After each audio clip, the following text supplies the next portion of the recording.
जलन। ममता बहुत ही सीधी और प्यारी लड़की थी, वहीं सुनील एक सरल और आगे बढ़ने की सोच रखने वाला लड़का। सुनील, बेटा सुनील कहाँ है? अरे जरा एक गिलास पानी तो दे दो। हाँ माँ, अभी आया। क्या माँ, पानी तेरे सर के पास ही तो रखा है, क्या हो गया है? तबीयत खराब है क्या? अरे नहीं नहीं, वो उठने का मन ही नहीं कर रहा था तो देखा ही नहीं। वैसे क्या कर रहा है? यहाँ बैठना मेरे पास। माँ पढ़ रहा था। वो कहना नौकरी में तो वक्त नहीं मिलता, अब ऑफिस से घर आकर ही तो वक्त मिलता है। अच्छा अच्छा ठीक है, पढ़ ले जा बेटा। सुनील पढ़ लिख कर और आगे बढ़ना चाहता था, लेकिन माँ की तबीयत खराब देखकर सोचता है कि शादी ही कर ले। कब तक माँ का ख्याल वो अकेले रख पाएगा? तो एक दिन, माँ ये ममता है, मैंने इससे शादी कर ली है। तुम्हारी तबीयत भी ठीक नहीं रहती तो मैंने सोचा शादी कर लेता हूँ। घर संभालने वाली और तुम्हें संभालने वाली कोई आ जाएगी तो अच्छा रहेगा। माँ अचानक से सामने बहू देखकर हैरान रह जाती है। बेटा ये क्या बात होती है? न बैंड, न बाजा, न दहेज, न शगुन, ऐसे कैसे बहू आ गई? माँ तू तो जानती है मैं नौकरी के साथ पढ़ाई कर रहा हूँ, तो कहाँ से इतना पैसा बचा पाता कि धूमधाम से शादी करता। वैसे भी माँ लोग तो आकर खाकर निकल जाएंगे, इसलिए बस वैसे ही। माँ जी, मैं आपका ख्याल रखूंगी। वैसे भी ये आगे की पढ़ाई कर रहे हैं, अच्छा कुछ कर गए तो सबके दिन फिर से अच्छे आ जाएंगे। सास को ममता की बात ठीक तो लगती है, लेकिन मन में कहीं ना कहीं लगता है कि कहीं बहू बेटे को लेकर फुर्र ना हो जाए और फिर तो वो रह जाएगी अकेली। बेटा देख, मेरा जो कुछ भी है वो सुनील ही है, और सुनील का भी अब इस दुनिया में मैं ही हूँ और कोई नहीं। क्या सुनील? बिल्कुल माँ, लेकिन आज से ममता भी मेरे जीवन का अहम हिस्सा है, जैसे तू है। सास को बड़ा बुरा लगता है कि उसकी सल्तनत में कोई और हिस्सेदार कैसे हो सकता है। कैसे कोई और उसके 30 साल के बेटे की जिंदगी में अचानक से आकर बराबर का हिस्सेदार बन सकता है। देख बहू, मैं भले थोड़ा बीमार रहती हूँ, लेकिन इसका मतलब यह नहीं कि घर की चीज़ों में मेरा कंट्रोल खत्म हो गया है। मैं आज भी इस घर की रानी हूँ, समझी? बेटा सोचता है कि ये माँ को अचानक से क्या हो गया। कल तक जो माँ कहती थी कि जिंदगी का कोई भरोसा नहीं, वो अचानक से जंग के मैदान की झांसी की रानी कैसे बन गई? माँ क्या हो गया है? सब ठीक है ना? अचानक कैसी बात कर रही हो? ममता का आज पहला दिन है, स्वागत करो उसका। आसपास की आंटियों को बुलाओ, नई दुल्हन की मुंह दिखाए करवाओ। खैर, सास होने का फर्ज निभाती है और बाद में एक सहेली के साथ बाहर निकल जाती है। क्यों नहीं बताया नहीं कि बेटे का ब्याह कर रही हो? वैसे तो सारा दिन हम ही में घुसी रहती हो। अरे मुझे भी तो अभी पता चला, यूं अचानक सर पर लेकर आ गया। कहता है बहू है माँ तुम्हारी, अब इसको भी इतना ही मैं प्यार करता हूँ जितना तुझे करता हूँ। लो जी, ये क्या बात हो गई? क्यों इतना प्यार करता है? अरे माँ का प्यार तो ज्यादा होता है। अब उसको तो कोई दूसरा पति मिल सकता है, लेकिन तुम ही बताओ, क्या माँ की ममता किसी और की हो सकती है?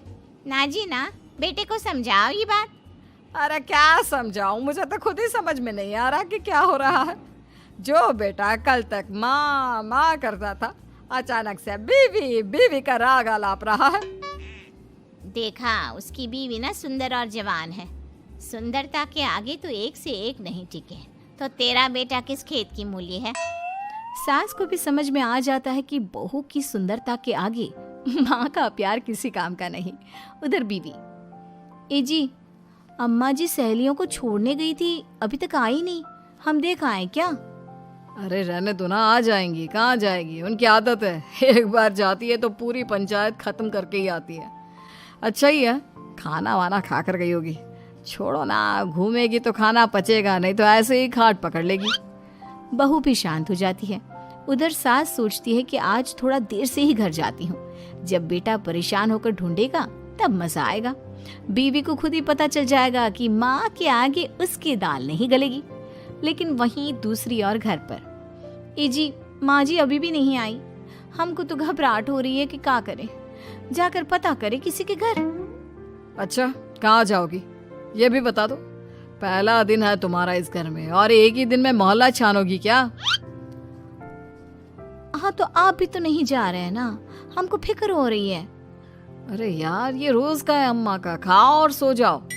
बस फिर क्या था। बेटा बहू खाना खाते हैं और कमरे में सोने चले जाते हैं। उधर जब सास को कोई देखने नहीं आता तो वो हार कर घर आ जाती है, जहाँ वो देखती है कि सारे घर की लाइट्स बंद है। सास को गुस्सा आता है।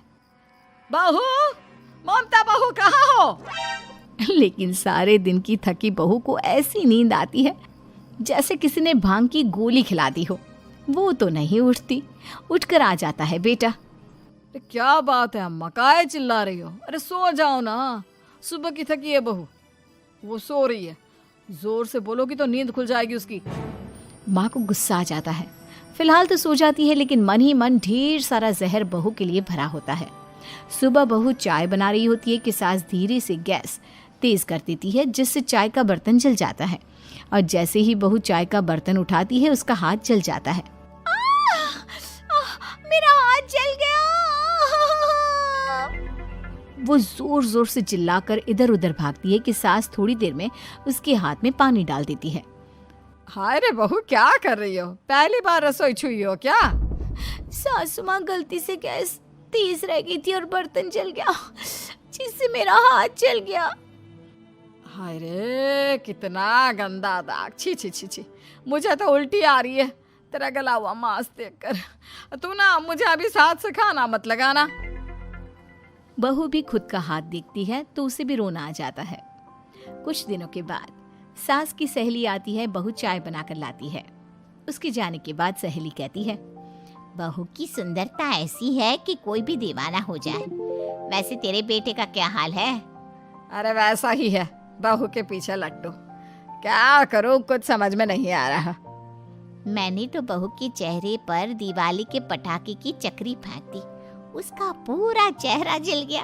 अब देखो ना रही सुंदरता, और ना ही अब मेरा बेटा उसे पूछता है।